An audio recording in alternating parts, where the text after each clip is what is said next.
La hora de Maquiavelo. Para conocer a los que están detrás del poder. La hora de Maquiavelo.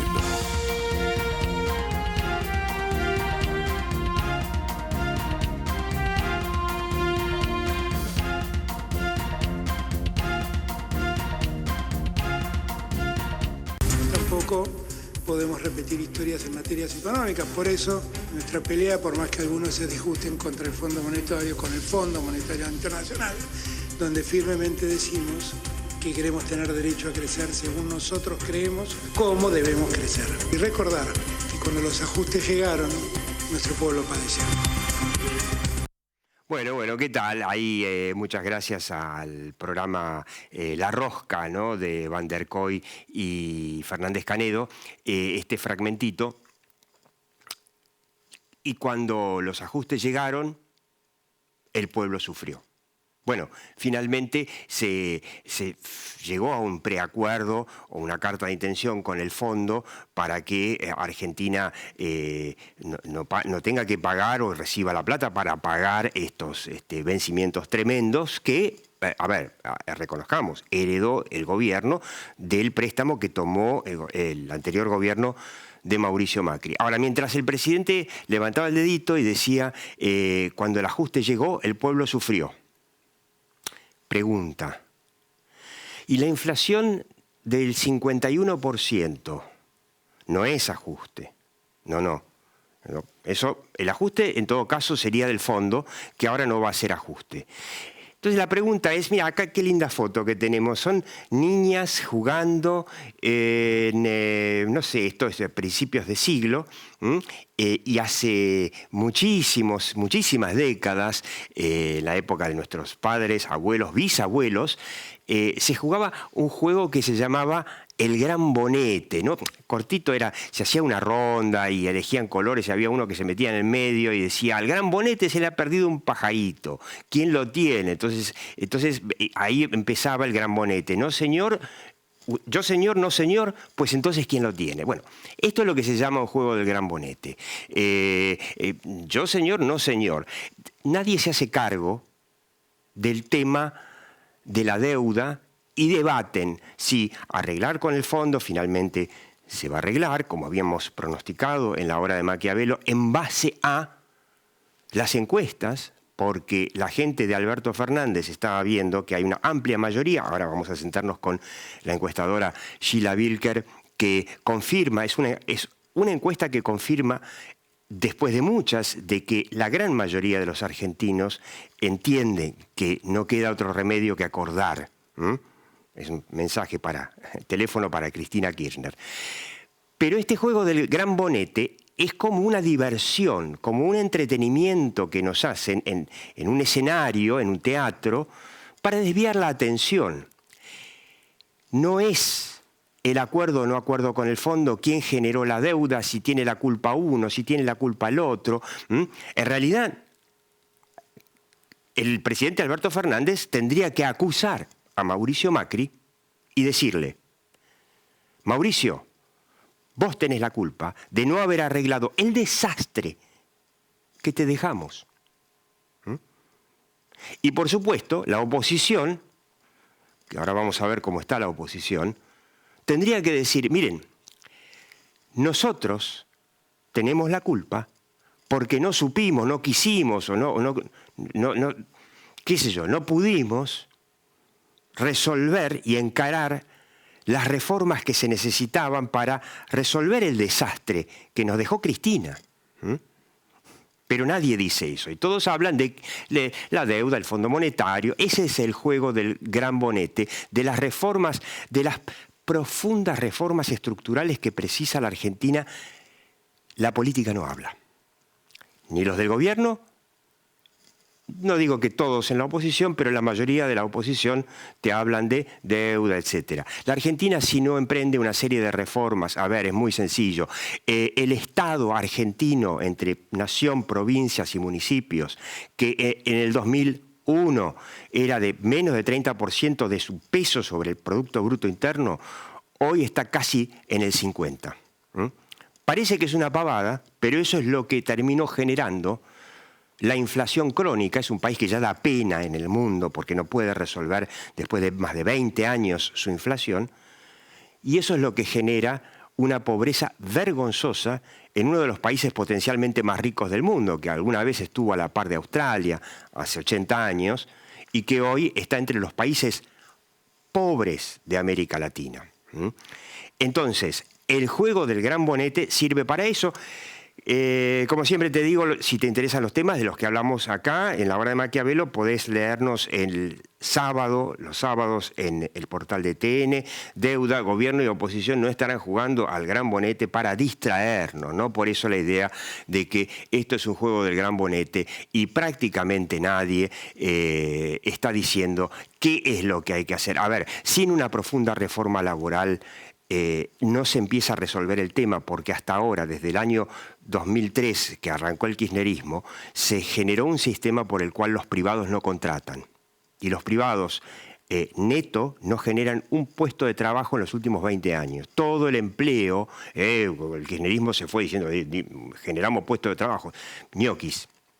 El plantel de ñoquis a nivel nacional, provincial y municipal, en la Argentina, en los últimos 20 años, más que duplicó.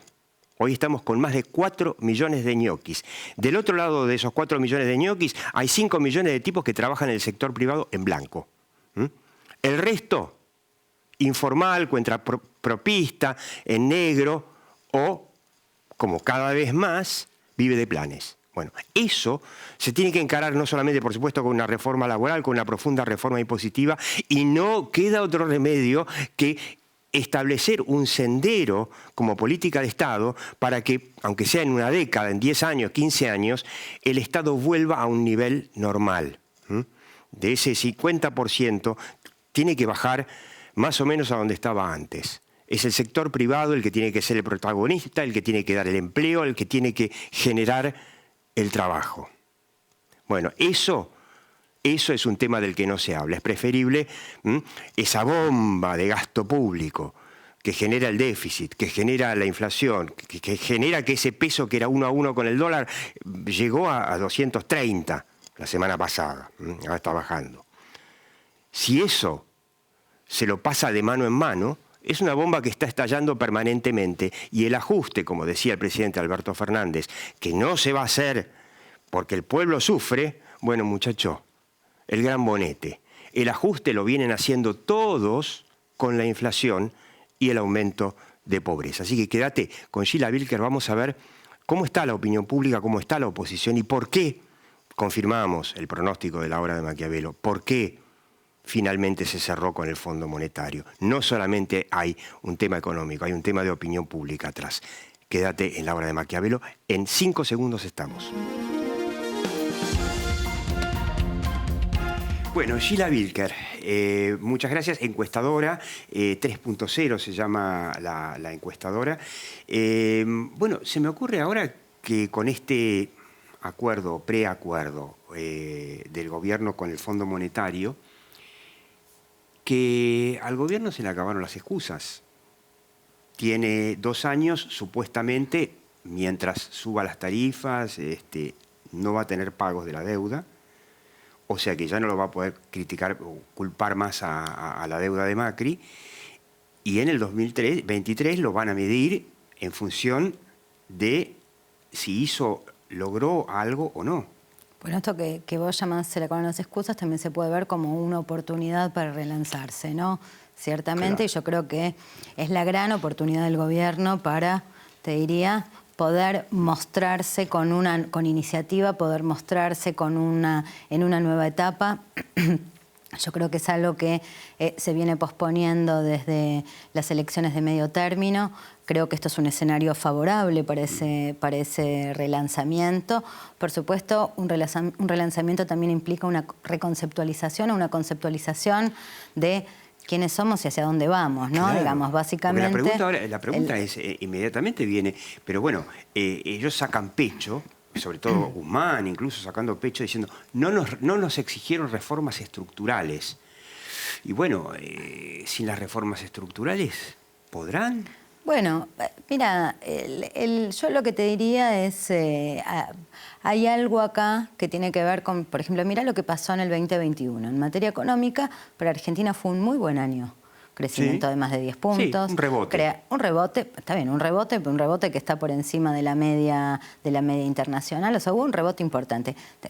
O sea, hubo Está por buena, encima de la media porque Argentina se cayó por encima de la media y rebotó. Bueno, el rebote estuvo. El rebote. O sea, lo que te quiero decir es, ha habido buena noticia económica. Sí. Recuperación del empleo, Sin crecimiento. O sea, ha habido buena noticia económica. La pregunta es, ¿logró capitalizar el gobierno? Y no.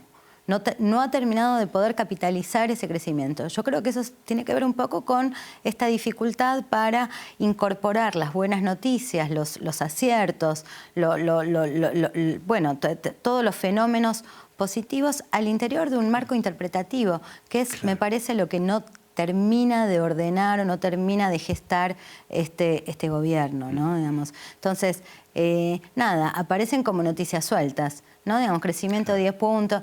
Viste, son noticias que son noticiones y que son difíciles de capitalizar. Yo creo que eso tiene que ver con esta dificultad que estamos hablando. Por eso creo que esta es una buena ocasión para un relanzamiento, ¿no? Y para la independencia, ¿será el día de la independencia de Alberto de Cristina? Bueno, por ahora vimos un gesto de fuerte decisionismo, ¿no? Digamos, el primero fuerte. Yo creo que hubo uno muy fuerte con las vacunas cuando Alberto decidió eliminar la cláusula Cristina, que era la cláusula que impedía traer vacunas de Estados Unidos. Dijo, bueno, acá el que va en cana por genocidio soy yo. Entonces, ese fue el primer gesto y después este es muy fuerte. Es un gesto fuerte. Yo creo que el silencio cada vez es más, el silencio de un fragmento de la coalición oficialista es cada vez más elocuente. También hay otro modo de verlo que tiene que ver con un acompañamiento crítico, un dejar hacer. Cristina ya en su momento había dicho, el que tiene la lapicera es Alberto. Bueno, digo, me da la impresión de que Alberto empieza a tomar conciencia de lo que significa tener la lapicera. La responsabilidad. Y además hay otra cosa, yo quiero que veas, te voy a mostrar uno de tus cuadros, en realidad se lo vamos a mostrar a la gente. A ver, Nacho, el efecto potencial de desacuerdo, esta encuesta de Sheila Wilker, de 3.0, que coincide con yo te diría, con muchos de tus colegas, D'Alessio Olvera, por ejemplo. Fíjate vos, los que no hay que hacer acuerdo o que no pasa nada, si no se acuerda, es verde y el amarillo, me suman menos de 18%. Quiere decir que todo el resto o no sabe o quería acordar. Con lo cual, me parece que esto lo estaba mirando también Alberto y se da cuenta que la posición de Cristina con Vudú, que salió, qué sé yo, es muy minoritaria.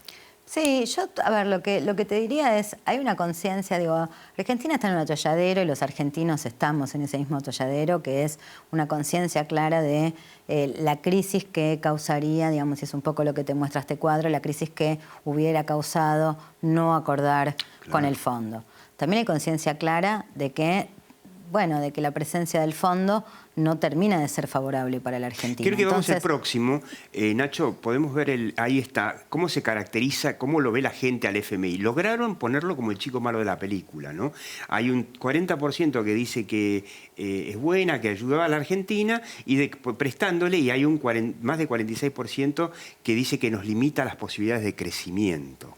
Sí, o sea, es el malo de la película. Sí, digo, esto va de la mano de la imagen que tiene el Fondo Monetario en Argentina, que nos llega a 35 puntos de imagen positiva, ¿no?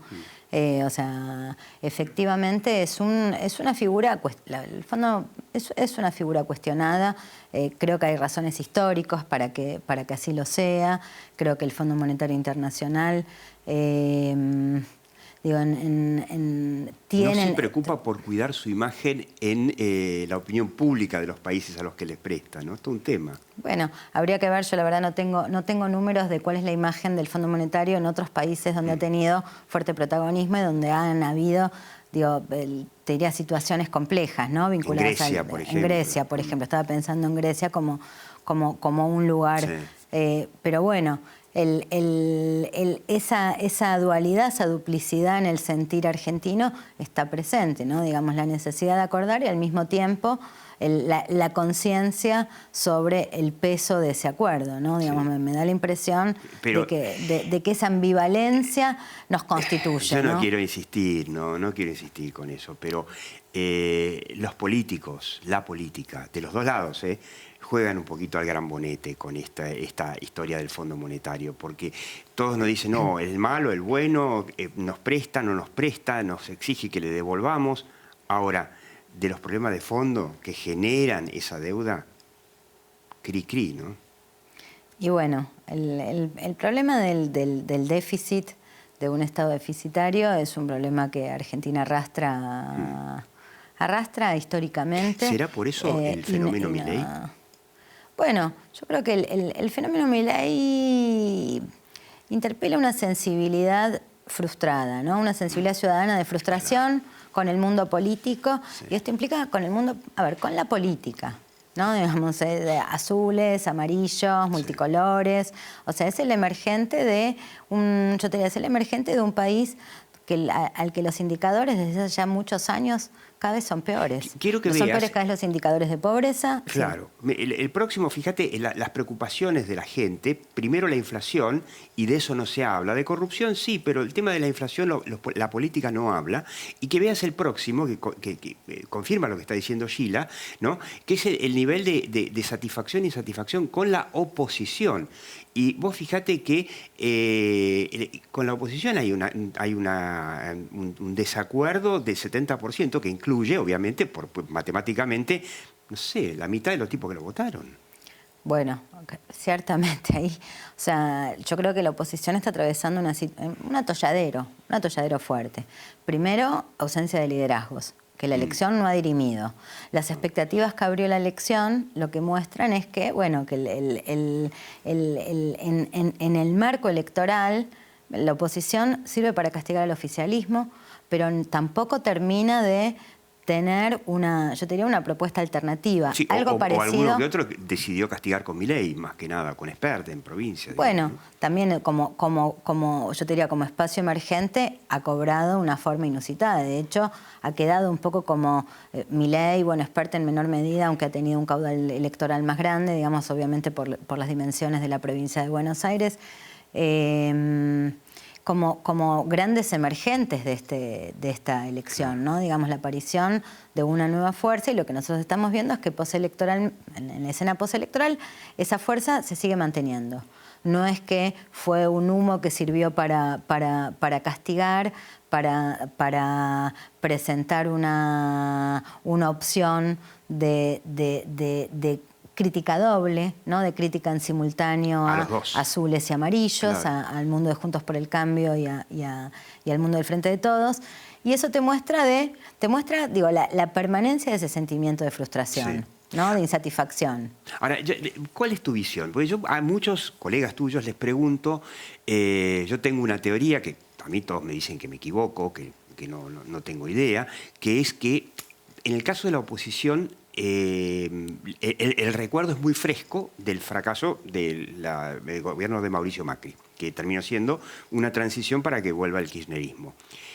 Y mi teoría es que después de ese fracaso, esta vez sí la oposición tendría, para recuperar un poco de confianza, tendría que mostrar el plan económico que no tuvo, ¿no? Y que tampoco tiene este gobierno, no se sabe si lo va a tener o no, es la gran incógnita. Y te dicen muchos, no, pero plan económico no, eso cuando ganen. Y yo veo esto y digo, che, ¿no será que la gente les está preguntando qué corno harían en caso de ganar en el 2023 distinto? Mira, esto lo que te muestra es que hay gran dificultad en la ciudadanía para imaginar futuro. Y no tenés liderazgos a la altura de la escena. No tenés liderazgos capaces de imaginar el futuro nacional, de presentar cuál es el rumbo, cuál es la dirección, ¿no? Digamos, me da la impresión de que la dinámica de grieta termina teniendo una dinámica fuertemente concentrada en el pasado. Vos hiciste, no, pero vos hiciste, claro, no, pero vos hiciste. Y no termina de abrir futuro. Claro. Para el gobierno se acabó el tema de la deuda culpa de Macri, ¿eh? Se acabó.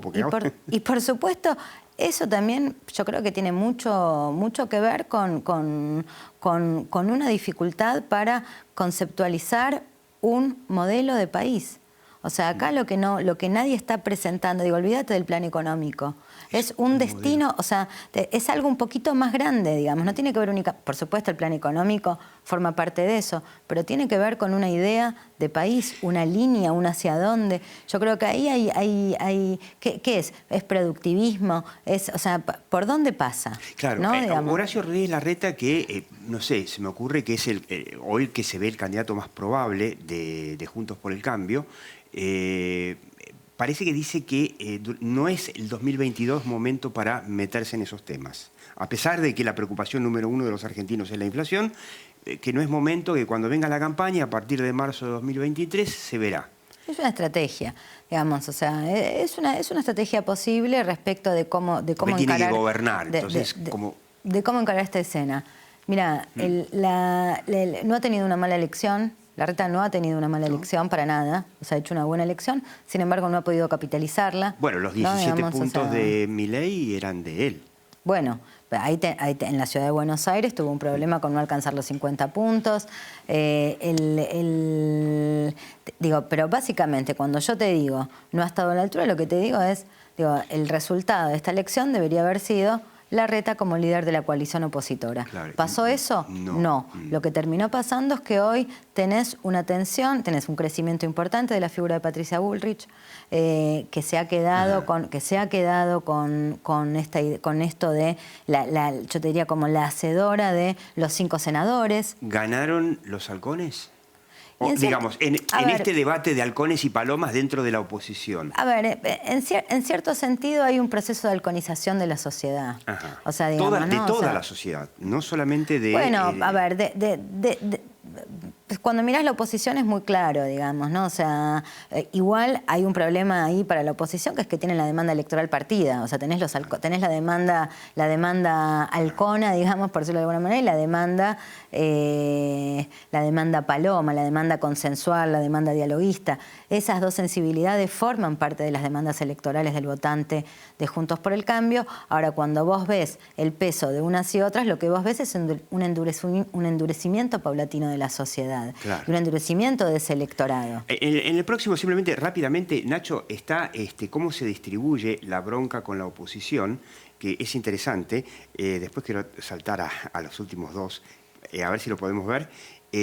Donde vos fíjate que mucho votante de Juntos por el Cambio está insatisfecho, ¿no? Sí. Es el amarillo, 60% de los 38% a nivel nacional de los votantes de Juntos por el Cambio, o sea, 4 de cada 10 electores, y lo que dice es, bueno, mis expectativas, o sea, no terminan de estar satisfechas. Yo creo que en eso, cada discusión trascendental para el país pone a la oposición en un atolladero. Lo puso la discusión del presupuesto, ¿no? En los relevamientos y lo que nosotros veíamos es que, bueno, puede haber críticas sobre el proyecto presentado por el oficialismo, pero no hubo un proyecto alternativo por parte de la oposición. Entonces, faltan los proyectos alternativos. Ni chicha ni limonada, ¿entendés? Claro. O sea, acá hay una demanda, yo tenía una demanda de rumbo que es, a ver, el oficialismo, por supuesto, más acuciante porque está en ejercicio del poder, pero la oposición no se escapa de esa demanda. Sí. Sí. ¿No? Y quiero mostrar, a ver, Nacho, podemos ver los dos últimos, que son las imágenes de presidentes latinoamericanos. Hay dos contradicciones, fíjate. El más rechazado es Nicolás Maduro, ¿no? Sí. Que tiene 3/4 de los argentinos no quieren saber nada con Venezuela. Pero, Nacho, muestra el próximo, donde están los los países potentes, y me llamó la atención. En cambio les gusta Putin y Alberto Fernández se va a abrazar con Putin. Sí. A los argentinos nos gusta Putin. Bueno, es un líder, es un líder fuerte. Es un dictador. Es un líder, está elegido democráticamente, pero es un líder fuerte. Yo creo que eso tiene que ver con, primero con, yo diría, parte del ADN de la cultura argentina. Les gustan los tipos recios. Liderazgos...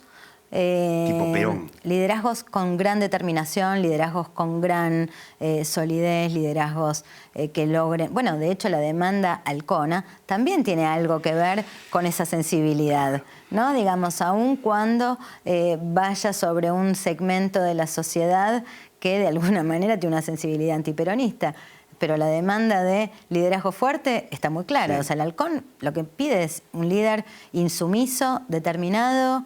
Esto lo interpela muy fuerte a Horacio Rodríguez Larreta. Absolutamente, ¿no? Absolutamente, cuya principal virtud es la disposición al consenso, digamos, ¿no? Entonces la pregunta es, ¿Argentina qué valora más? ¿O los argentinos qué valoramos más? Ahí la pregunta es si Horacio no tendría que hacer esto que te preguntaba al principio de empezar a mostrar un plan más claro por ahí un poquito antes de las elecciones. Y hay cosas actitudinales, ¿no? Digamos, o sea, yo creo que en el último tiempo hemos empezado a ver un Larreta que empieza a mostrar un poquito más los dientes, que empieza a criticar un poco más.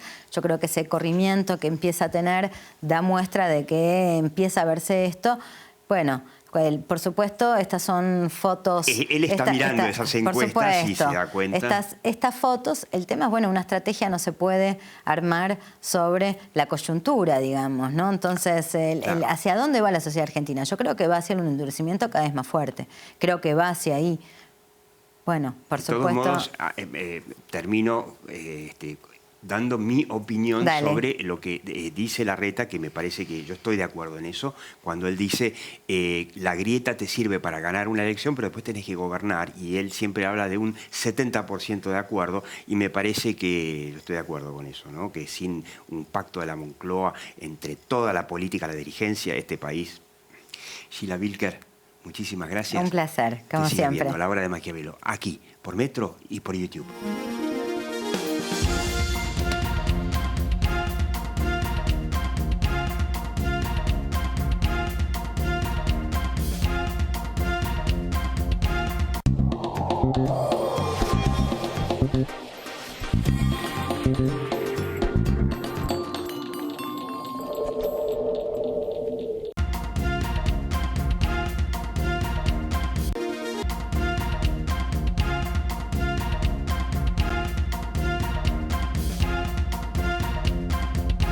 En la Universidad Siglo XXI, nuestros estudiantes se forman para liderar un mundo mejor. Como Lucía, que se graduó en Administración y enseguida puso en práctica su capacidad para asesorar e integrar equipos profesionales. Es que formar líderes es poner a cada estudiante en el centro del aprendizaje. Como a Diego, Juana, Martín y miles de estudiantes de todo el país. Universidad Siglo XXI. Una educación tan inteligente como quienes la eligen.